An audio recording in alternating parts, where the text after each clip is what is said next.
আমাদের গ্রামটা রক্ষা করতে হবে। আমরা কোথায় যাব না রক্ষা করলে আমরা কোন জায়গায় দাঁড়াবো যায় এইটা আমরা সরকার থেকে চাই দাবি।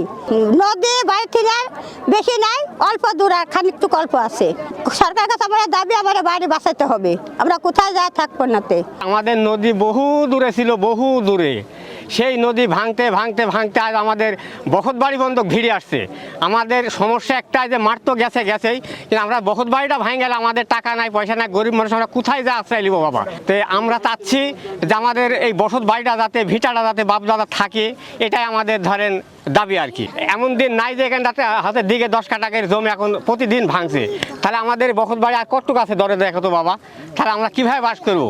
আর এখানে ফুবা, গম, ধান ভালো ভালো ফসল হইতো, এই আমরা খায়ে মানে জীবিকা নির্ভর করতাম আর কি। যেসব জমি জায়গা ছিল সব নদী গর্ভে বিলীন হয়ে যাচ্ছে এবং অদূর ভবিষ্যতে অল্প টাইমের ভিতরেই আমাদের বাঁধকে হয়তো ভাঙার মুখে সম্মুখীন হবে এবং বাঁধ ভেঙে গেলে গ্রামও ভেঙে যাবে। এখানে কয়েকটি গ্রাম আছে, কোলদেয়ার, ভোরকা, যে গ্রামগুলা আমরা একেবারেই অবহেলিত। দীর্ঘদিন নদী ভাঙ্গনের কবলে আমরা একেবারেই বিপদ সীমার পথে যাচ্ছি। আমরা বারবার মানববন্ধন করেছি, বিভিন্নভাবে সরকারের অধীনস্থ হয়েছি, কিন্তু কোনো সাড়া পাইনি। আমরা চাচ্ছি যে এখানে একটা স্থায়ীভাবে বাঁধ নির্মাণ করা হোক। আমাদের বাড়িঘর এবং আমাদের এই আবাদি জমি, মানুষের একটা প্রাণের দাবি যেন এখানে স্থায়ীভাবে বাঁধ নির্মাণ করা হয়।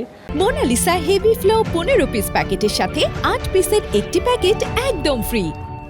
ভাঙ্গি আমাদের একটা সব শেষ হয়ে গেছে। আমরা প্রতি বছরই মানববন্ধন করি, আমাদের কোনোই কাজ হয় না। ভাঙতে ভাঙতে আমাদের জায়গা জমে শেষ, আমাদের আবাদ করি খাওয়ার মতো আর কোনো রকম জায়গা আর না থাকছে না। এখন শুধু আছে বাড়িটা। এই বাড়ি যদি ভাঙ্গি যায় তাহলে আমার এই ঢাকায় যায় ছিনতাই করা ছাড়া আর কোনো বুদ্ধি নাই। সুতরাং আমার এই ভাঙ্গন রোধের যে কোনো স্থায়ী ব্যবস্থা না করলে আমরা বাবা শেষ। ইউনিট সরকারের কাছে আমার আকুল আবেদন, ওনারা যদি আমাদের এই ভাঙ্গনের একটা ব্যবস্থা করে দেয় তাহলে আমার এলাকার হাজার হাজার মানুষ, আমরা অন্তত খাইটি খাতে পারবো, গ্রামে থাকতে পারবো। নাহলে আমরা এই গ্রাম উচ্ছেদ হয়ে গেলে আমাদের বিভিন্ন রকম আমাদের কুকর্মে ছাড়া আমাদের ভালো পথ আর থাকবে না আর কর্মগিরি খাওয়ার। কুষ্টিয়া জেলার বেড়ামারা উপজেলার রায়টা মহেশগঞ্জ বন্যা নিয়ন্ত্রণ বাঁধের এবং পদ্মা নদীর ডাইন তীরের এই রায়টা থেকে কোলদিয়ার পর্যন্ত দীর্ঘ এলাকা জুড়ে ভাঙন কবলিত হয়েছে এবং তীব্র ভাঙন দেখা দিচ্ছে। মূলত এটা পদ্মা নদীর ডাইন পার এবং নদীর ডাইন পারে আমাদের বন্যা নিয়ন্ত্রণ বাঁধ আছে। এই ভাঙনের কারণে আমাদের বন্যা নিয়ন্ত্রণ বাঁধও বর্তমানে ঝুঁকির মধ্যে আছে।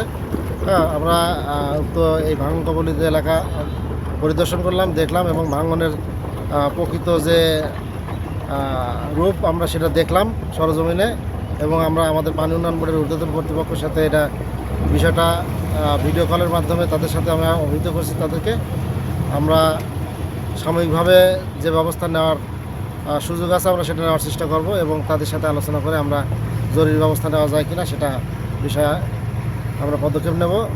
আর আরেকটা বিষয় হচ্ছে এখানে আসলে স্থানীয় বা স্থায়ীভাবে যে কাজ করার দরকার এবং স্থায়ী কাজের জন্য আমাদের একটা স্টাডি ইতিমধ্যে হয়ে গেছে। সেই স্টাডি আলোকে এখানে স্থায়ী বাঁধ প্রতিরক্ষার জন্য আমাদের সংস্থাপন করা আছে, সেটা আমরা প্রকল্প প্রণয়নের মাধ্যমে উক্ত স্থায়ী প্রতিরক্ষা কাজ বাস্তবায়ন করা